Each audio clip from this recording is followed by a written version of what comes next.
Mister Bandi Sanjay Deshmukh, ఎక్కడ BC అయ్యా నువ్వు?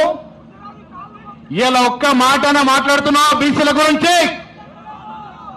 రేవంత్ రెడ్డి మొనగాడు 42% రిజర్వేషన్ ఇచ్చింది. స్థానిక సంస్థల్లో చట్టం ఇచ్చినాం, విద్యా ఉపాధిలో చట్టం ఇచ్చినాం.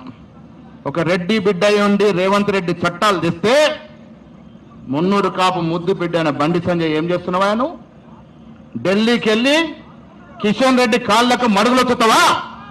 కిషన్ రెడ్డి మాటలిని, రామచంద్రరావు మాటలిని బీసీల గురించి మాట్లాడడానికి జంకుతున్నావు. నువ్వేం లీడర్ అయ్యా? నేను కూడా బండి సంజయ్ 2 సార్లు గెలిచిందంటే కొత్త పట్టు పటమ ఉందనుకున్నా. కానీ ఇలా 42% గురించి మాట్లాడకుండా ఇంట్లో దాక్కున్నాడు, ఢిల్లీలో దాక్కున్నాడంటే నీ నాయకత్వ లక్షణం ఏమిటి అని అడుగుతా ఉన్నా.